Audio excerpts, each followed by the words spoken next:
Fala, Enemzeiro, Enemzeira, terceira questão vazada do Enem 2023. A gente vai aqui ver, portanto, agora, olha só, questão que traz um poema. A gente já fez um quadro, a gente já fez uma campanha e agora a gente vai fazer a análise de um poema que vai estar na prova de 2023, Bandeira M, Manuel Bandeira. A gente já fica sabendo, para quem tem o repertório, que se trata do Manuel Bandeira, poeta brasileiro do modernismo número 1. Geralmente, os livros didáticos trazem o Bandeira no modernismo número 1, época que a gente sabe que é de transgressão em relação à poesia passadista, uma poesia conservadora. Então, por exemplo, esse poema tirado de uma notícia de jornal tem aspectos do modernismo de 1922. A gente pode ver, por exemplo, que não há uma métrica, nós temos versos enormes, como o primeiro, mas aí tem dois, não, aí não tem dois. Aqui tem um só que é tão grande que a gente colocou um colchete aqui, porque ele não coube na primeira linha e o último verso também não coube na última linha, então foi necessária essa divisão através do colchete. O colchete indica que houve uma quebra no texto, tá? Então é um único verso, na verdade não são dois.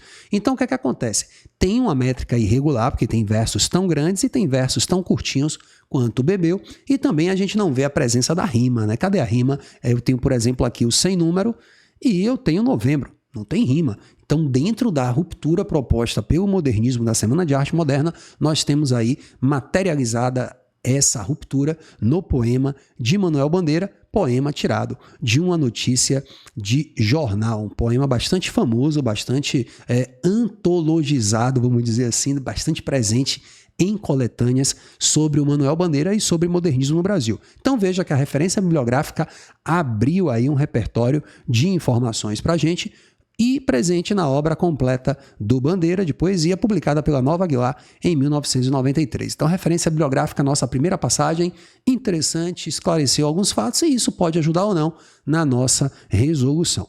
E agora o comando, né? Segundo momento, análise do comando. Como o título já sugere, o poema de Manuel Bandeira mantém relação com o gênero textual notícia, pelo fato de que. Então a questão que cobra notícia, qual o nosso conhecimento sobre notícias? E aí eu posso pensar, sem ler o texto ainda, algumas características das notícias, né? Será que as letras contemplam todas elas características 100% verdadeiras para a notícia? Por exemplo, letra A. Notícia traz informações precisas sobre o local e data de acontecimentos. Plausível, aceitável, né? A notícia comumente faz isso. Uma notícia possui caráter atemporal no que diz respeito à condição humana. Nada a ver, né? A notícia é algo muito pontual, daquela época, daquele fato específico. E a letra B, por exemplo, justificaria o fato de ser um poema tirado de uma notícia de jornal. Porque veja, um poema bate bonitinho com a letra B. Vou deixar aqui bem arrumadinho assim para a gente ver os dois. Porque um poema possui um caráter muitas vezes atemporal no que diz respeito à condição humana. Então, por exemplo, a reflexão sobre a morte é uma reflexão atemporal. A gente pode ter em vários momentos da história humana, em 1700, em 1800, no Barroco, Gregório já fazia inúmeras reflexões sobre a morte. Então, aí sim, a letra B é que poderia responder se a pergunta fosse por que o texto, né? Por que esse texto, aí para não dizer poema duas vezes, por que esse texto se aproxima de um poema? Porque ele possui um caráter atemporal no que diz respeito à condição humana.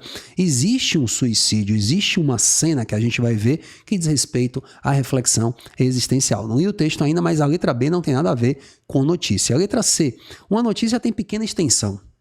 Lá e cá, né? Nem sim nem não. E pretende chamar a atenção do público leitor. Veja, a letra C, para mim, se aplica a outra modalidade também presente em jornais, mas muito mais interessante, tem tudo errado, né? Que é a manchete.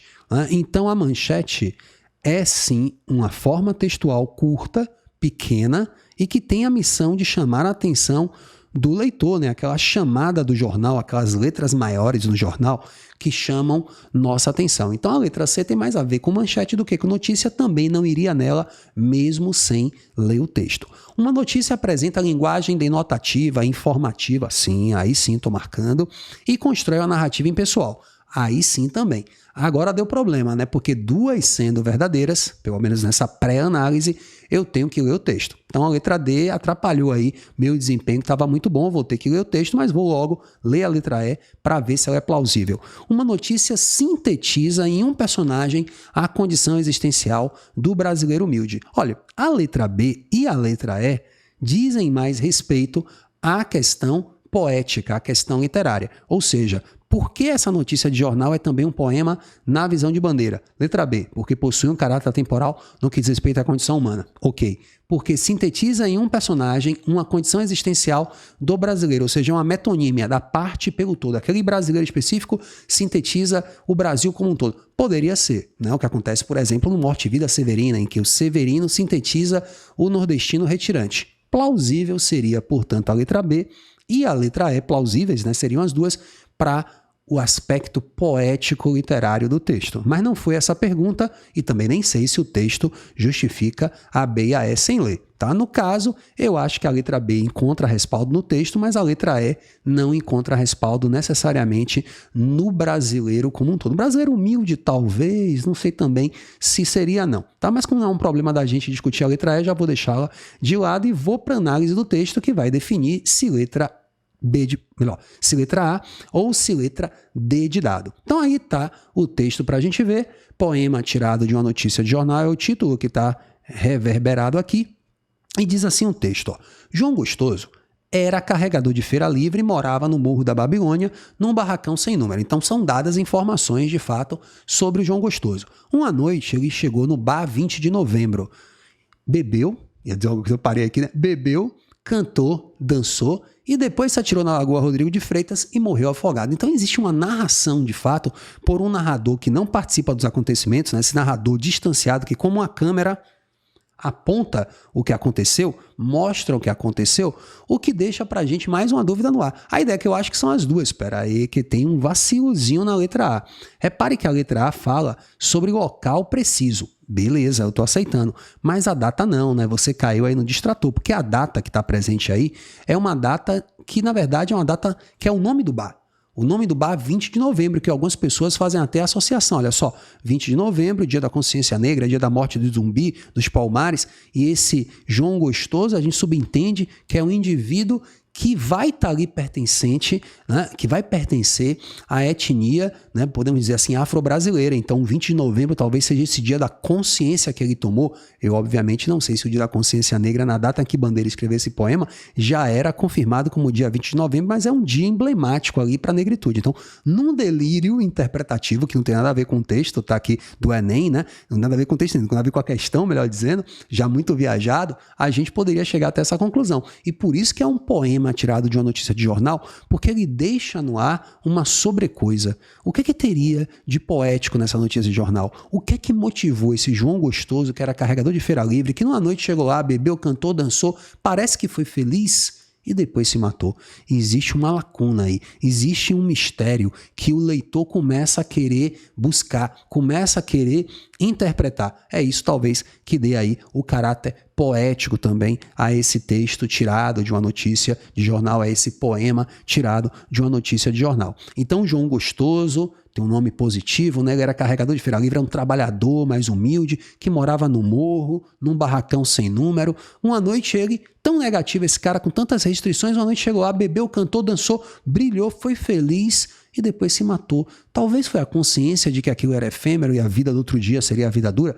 A gente começa a ficar viajando nas possibilidades interpretativas, mas, de qualquer forma, nosso gabarito, letra D de dado, tá aí, portanto, que é que mais aproxima de uma notícia seria a letra A, não fosse aquela pegadinha da data. Portanto, nossa letra que faltou aí, né, que sobrou, né, que solucionou nosso enigma, letra D de dado, tá bom? E eu te convido agora para o Vazou Enem, nossa revisão reta final para o Enem. Se você gosta aqui do nosso estilo de resolução de questões, se você quer saber as dicas preciosas para responder a prova, não deixe de participar. Sério, garanto que depois da aula você vai dizer assim, nossa, foi o melhor investimento que eu fiz. Garanto que você vai ouvir dicas sensacionais para ajudar muito na sua prova de linguagens. Quer se inscrever? Aqui embaixo na descrição do vídeo aparece o link. É só você clicar que você de imediato já vai estar participando da nossa revisão